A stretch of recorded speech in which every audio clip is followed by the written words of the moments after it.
बाल दिवस हर साल सुनकर ही काफ़ी खुशी होती है, क्योंकि ज़रूरी नहीं कि ये दिन बच्चों का होता है, क्योंकि सब जानते हैं सभी के अंदर एक बच्चा छुपा होता है।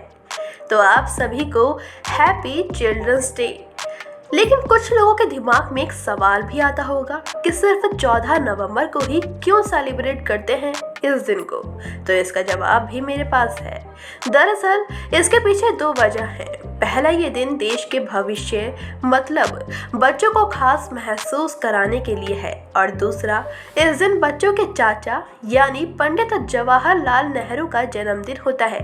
ये दिन देश का भविष्य बनाने में बच्चों के महत्व को बताता है। साथ ही इस दिन बाल अधिकारों के प्रति लोगों को जागरूक करता है, क्योंकि पंडित जवाहरलाल नेहरू कहा करते थे, आज के बच्चे कल का भारत बनाएंगे। उन्हें प्यार और देखभाल की जरूरत है, जिससे वो अपने पैरों पर खड़े हो सके। खैर, आजकल के बच्चों को देखकर ऐसा बिल्कुल नहीं लगता, लेकिन जो हमारे बड़े कहते हैं अक्सर वो हमें मानना ही पड़ता है। चलिए आगे बढ़ते हैं और जानते हैं चाचा नेहरू ने बच्चों को इतना खास क्यों माना।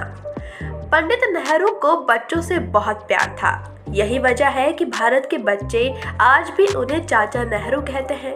नेहरू जी के जीवन पर नजर डालें तो पीएम के तौर पर भारत के सपनों को साकार करने के लिए ही भारत का संविधान 1950 में लागू किया गया था, जिसमें आर्थिक, सामाजिक और राजनीतिक सुधारों के लिए महत्वाकांक्षी योजना की शुरुआत की गई थी।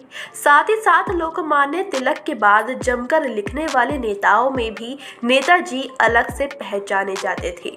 उनमें कुछ खास भी उनकी लिखी हुई किताबें हैं। पिता के पत्र, पुत्री के नाम, हिंदुस्तान की कहानी, भारत की खोज, राजनीति से दूर और राष्ट्रपिता। हिंदुस्तान की कहानी लिखते हुए पंडित नेहरू ने जिस अस्मिता की पहचान की, उसमें उन्होंने दो चीजें लिखी थी, कंटिन्यूटी और स्टेबिलिटी। किताबें लिखने के साथ ही नेहरू जी ने एक नारा भी दिया था, आराम हराम है। हाँ, यह हकीकत है कि आजकल सभी के लिए आराम पहला काम है। खैर, शायद कई के लिए आज भी ये सही हो।